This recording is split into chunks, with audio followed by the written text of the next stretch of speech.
나라의 경제가 위기이면 그 최종 책임을 져야 하는 것이 바로 국가 수반, 대통령입니다. 그런 대통령이 미국 경제 위기의 책임은 공화당이며 도널드 트럼프 전 대통령을 위시한 마가, 즉 미국을 위대하게라는 슬로건을 건 지지 세력이라고 비난해 논란입니다. 바이든 대통령은 10일 공화당 강경파 의원들의 정부 지출 삭감 요구를 비판하며 공화당이 연방정부의 부채 한도 상향에 협조할 것을 촉구했는데요. 미국 내 고용 증가 소식을 전하면서 이것이 우리의 경제 계획이 작동한다는 의미라고 평가했습니다. 이어 오늘 나온 일자리 보고로 우리 경제가 올바른 방향으로 나아가고 있다는 게 분명해졌다면서 경제를 회복하는 데 있어서 가장 큰 위협은 마가 공화당의 무모한 주장이라고 말해 논란이 되고 있습니다. 바이든 대통령은 그들은 국가 채무를 디폴트하겠다고 협박하고 있다며 우리 의회의 극단적인 마가 공화당 친구들이 협박을 중단하고 나와 함께 경제 발전을 이어가기를 촉구한다고 말했습니다. 또한 공화당 강경파 모임인 프리덤 코커스의 정부 지출 삭감 요구를 비판하기도 했습니다. 앞서 프리덤 코커스 측은 이날 기자회견을 열고 부채 한도 상향을 지지하는 조건으로 정부 지출을 1,300억 달러 삭감하라고 요구한 바 있습니다.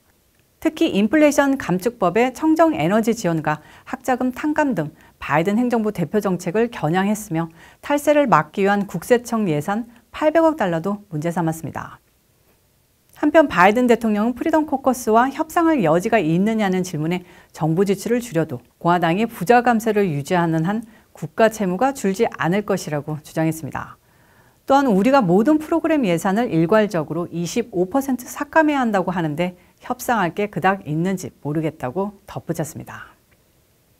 미 하원은 우한 바이러스 연구소와 코로나19 대유행 사이의 연관성에 대한 정보기밀 해제법에 만장일치로 투표했습니다. 하원은 전체 회의에서 기권이나 반대표가 없이 전원 419명의 찬성표를 던졌습니다. 중국 우한 연구소에서 코로나19 바이러스가 최초로 유출됐을 잠재적 가능성을 거론해오던 하원은 초당적 지지를 보이며 만장일치로 가결된 겁니다.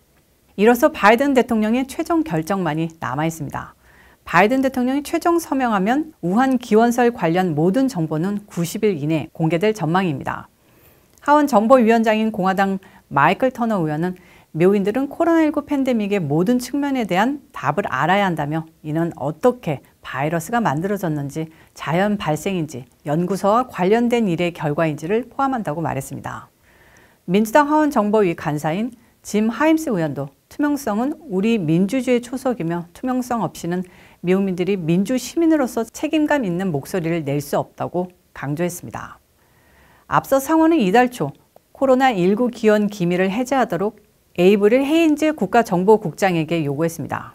일부 공화당 상원의원들은 헤인즈 국가정보국장에게 서한을 보내 구체적 평가 제출을 요구하는 등 강도를 더해가고 있습니다. 이달 초 FBI 크리스토퍼 레이 국장은 코로나 바이러스가 중국 연구소에서 누출됐을 가능성이 높다고 결론지었습니다.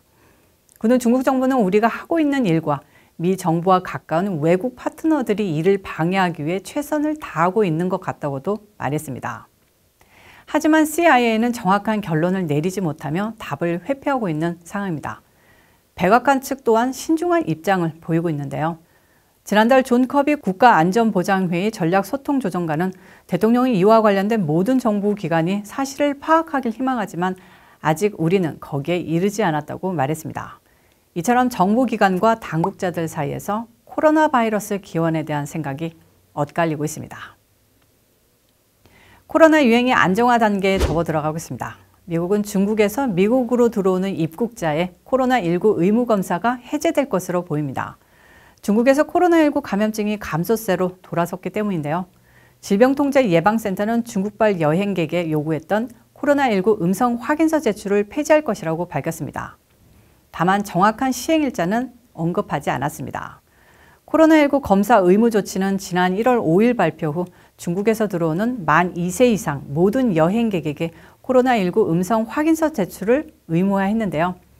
미국은 중국이 믿을 수 없을 정도로 코로나 바이러스 사례와 사망자 수에 대한 의문을 제기해오며 데이터 모니터링과 공유를 압박했었습니다.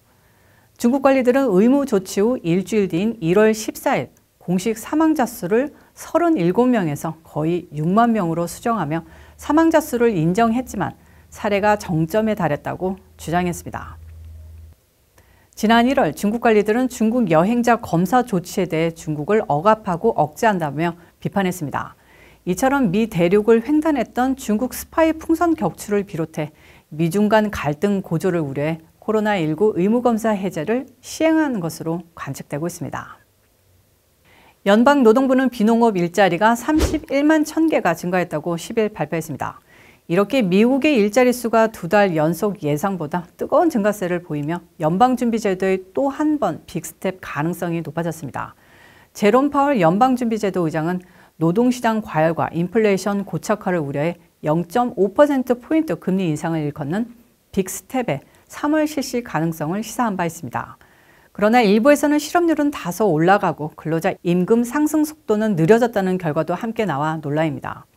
월스트리트저널이 집계한 전문가 전망치 22만 5천 개를 훌쩍 뛰어넘는 31만 1000개 일자리 증가는 전문가의 예상치를 3배 가까이 상회했던 1월 증가폭 50만 4천 개보다는 줄어들었지만 여전히 시장의 기대를 훌쩍 넘어선 수준입니다. 세부적으로 보면 레저, 접객업에서 10만 5천 개의 일자리가 늘어났고 이 중 7만 개는 식음료 서비스업에서 창출됐습니다. 이 밖에 소매업 5만 개, 공공직 4만 6천 개, 사무직 4만 5천 개 등의 일자리가 늘어났습니다. 그러나 2월 실업률이 3.6%로 54년 만에 최저치였던 지난 1월에 3.4%보다 다소 상승한 것은 연준의 빅스텝 결정을 어렵게 하는 대표적 예입니다. 여전히 역사적으로 낮은 수준이지만 다우존스가 집계한 전문가 전망치 3.4%를 상회해 노동시장 둔화 조짐이 나타났다는 해석도 일각에서 제기됩니다. 지난달 대비 임금 상승률 역시 지난해 2월 이후 가장 낮은 수준인데요. 일자리가 많이 늘어나도 임금 상승 속도가 느려졌다면 연준이 과도한 금리 인상을 단행하지 않아도 된다는 목소리도 높아지고 있습니다. 흔히들 뱅크런이라고 하죠. 거래 고객들이 갑자기 몰려 예금을 인출해 은행이 지급불능에 빠지는 사태는 이제 미국에서는 거의 볼 수 없는 사태인데 이런 사건이 벌어졌습니다. 해당 은행은 당국에 의해 폐쇄당했습니다. 캘리포니아주 금융보호혁신국은 10일 예금 인출 사태로 큰 손실을 내 주가가 폭락한 실리콘밸리 은행 SVB를 폐쇄 조치했습니다. 파산 관제인으로는 연방예금보험공사 FDIC가 임명됐습니다. 이에 따라 FDIC는 센타클라라 예금보험 국립은행이라는 이름의 새 은행을 새로 설립하고 SVB의 모든 자산과 예금을 몰수해 이 은행으로 이전했습니다. 이번 조치는 지난 2008년 금융위기 당시 파산한 저축은행 워싱턴 뮤추얼 이후 가장 큰 규모의 폐쇄 조치입니다. FDIC에 따르면 현재 SVB의 자산은 2,090억 달러, 예금은 1,754억 달러 규모인데요. 이 중 25만 달러 보험 한도를 초과한 예금액이 얼마인지는 알려지지 않았습니다. 이번 사태는 실리콘밸리의 스타트업들과 주로 거래하는 SVB가 고객들의 예금 인출이 늘어나자 보유한 만기 전 채권을 급하게 팔아 18억 달러 규모의 손실을 내며 벌어졌는데요. 그 여파로 이틀 연속 주가가 60% 폭락했고 나스닥은 SVB에 대한 거래 중단 조치를 단행했습니다. 3월 10일 K나우 뉴스는 여기까지입니다. 시청해 주셔서 감사합니다.